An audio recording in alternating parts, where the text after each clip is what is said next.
Hey, what's up you guys? You're watching Team APS, Paul here. In today's video, I'm going to give you guys 10 deck ideas that you can use in Link format. These decks range from, casual to competitive to budget to expensive and everything in between. So there's probably something here for everybody. And if you like this list, give it a thumbs up to let me know because I've got plenty more where this came from. So, real quick, the idea with Link monsters is that they kind of nerf extra deck reliant decks. Since you have to get out a Link, monster in your extra deck zone and then have it point to stuff in order to use your extra deck, decks that previously relied on spamming out synchros or spamming out Xyz or fusions they're slower now. It's not as easy, it's not as efficient. So the next logical step then is to play a deck that doesn't have to use the extra deck very much. And most of the decks on this list, that's exactly what they're about. So let's hop in with Spirals, a TCG exclusive archetype. It's actually one of my favorite ones in this list because it's so simple and fun.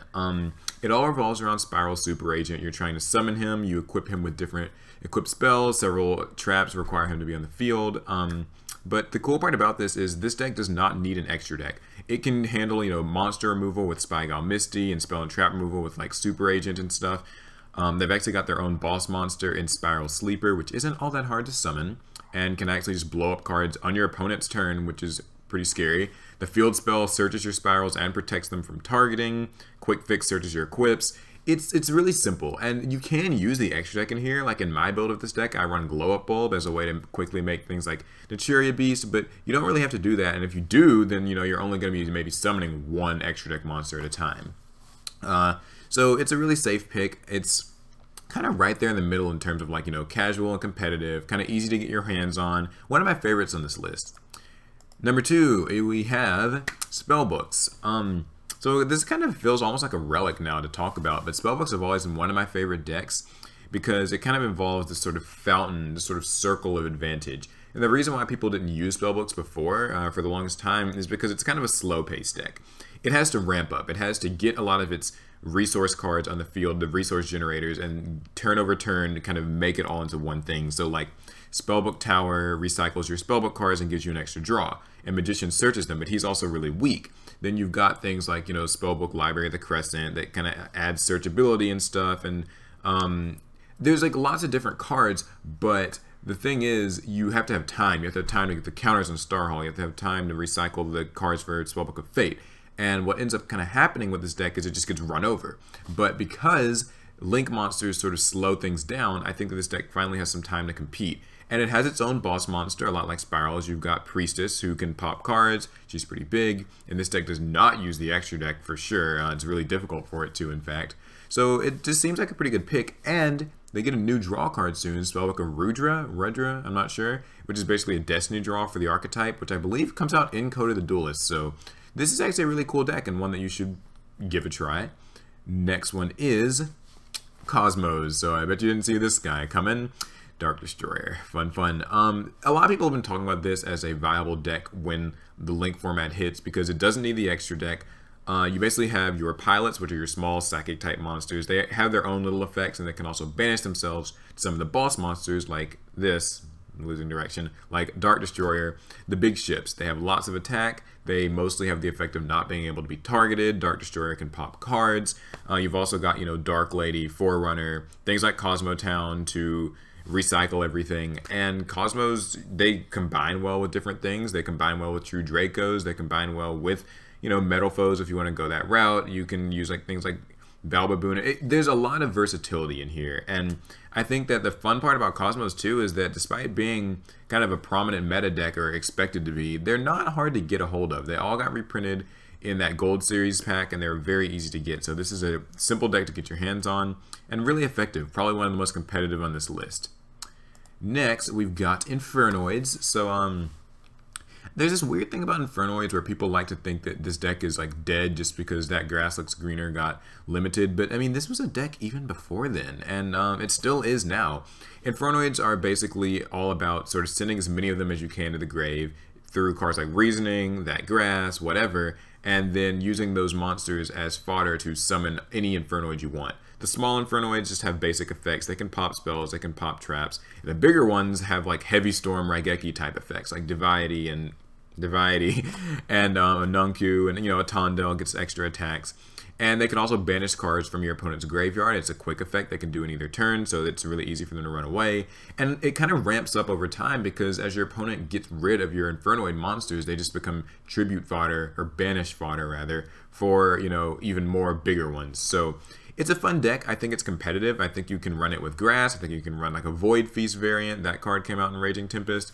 So yeah, this is one of the more competitive decks on the list, and it's actually not very expensive at all.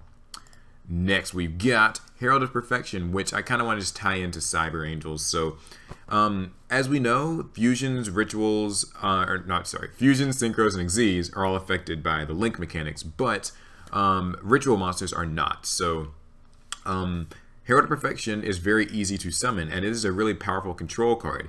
It kind of got run over when, you know, the Xyz summons and the synchro summon decks just got so fast. But the thing is, with those decks kind of having to slow down the pace, this makes Herald of Perfection really great. It's easy to summon, and it can negate spells, traps, and monster effects just by pitching a fairy.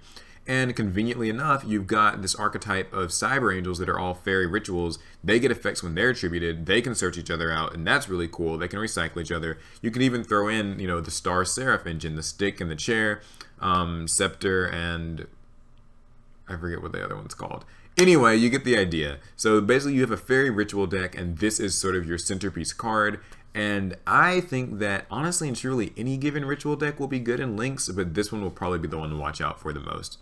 So moving on to our next deck, Monarchs. Kind of a fan favorite for better or worse. Some people love it, some people hate it, but Monarchs are a really good deck, particularly the domain variant of it.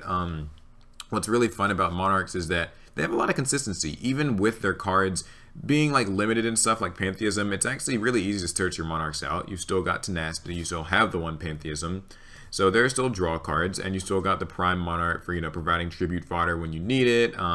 You have all those spells and traps that actually protect them, the Return of the Monarchs, and things like that. But the coolest part is the domain field spell itself, which stops your opponent from summoning from the extra deck. And this can even stop them from making link monsters because link monsters are in the extra deck.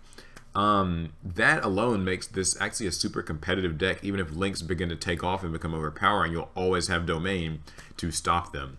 Of course, you know, Erebus banishes cards, Ether summons Erebus, the small versions of these guys, Idea, and forget the other one's name. They're all really good cards. This is a really easy deck to get. It came in a structure.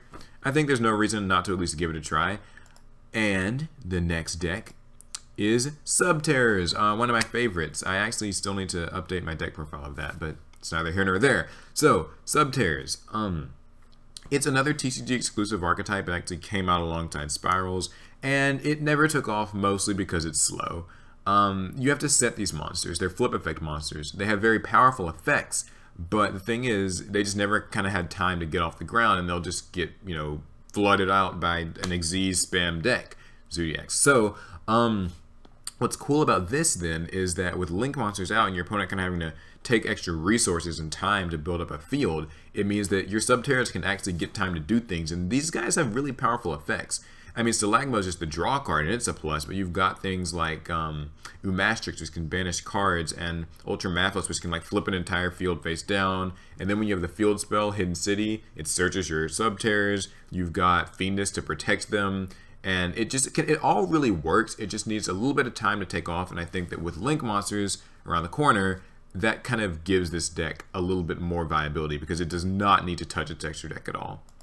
Next, we've got Ultra Athletes. Is a popular one that I actually have not talked about nearly as much as I probably should have. This deck is a load of fun. So the concept of it is basically you've got your defensive monsters and you've got your offensive monsters. It's based on sport, so that kind of makes sense. In your turn, you summon your offensive monsters. For example, Dreadnought Dunker. Yeah, and you know, they have like powerful effects for attacking or maybe doing piercing, maybe stopping your opponent from using effects, popping cards when they kill stuff.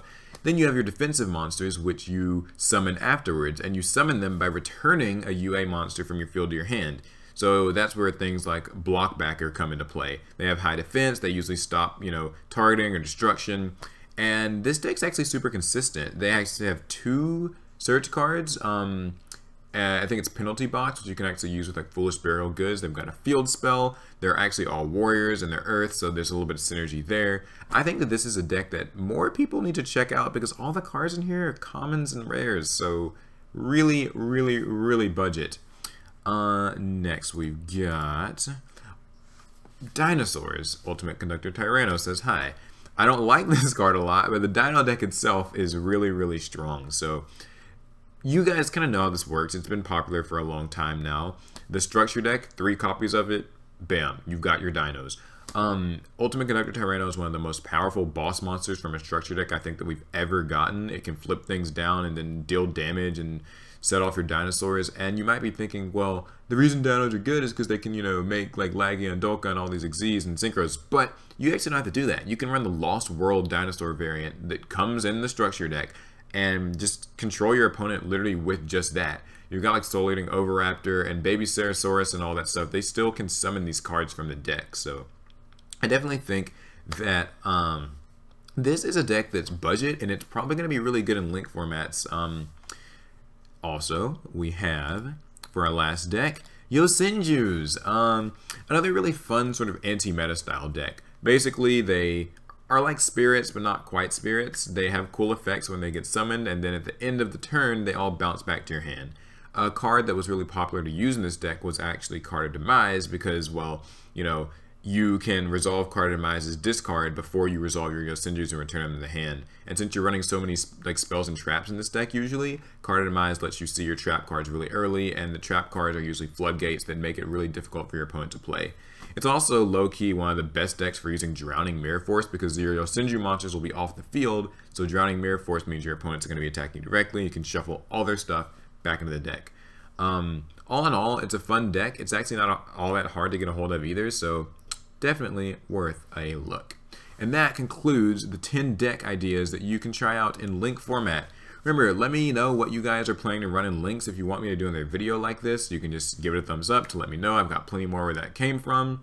And yeah, if you like the video, give it a thumbs up. Subscribe for more Yu-Gi-Oh! If you want to support me, you can actually get a Team APS shirt, link in the description. And I'm currently giving away a Battles of Legend Lights Revenge booster box thanks to TCG Player. If you want to enter that giveaway, the link's also in the video description. It's going to be it. I'll catch you guys in the next one.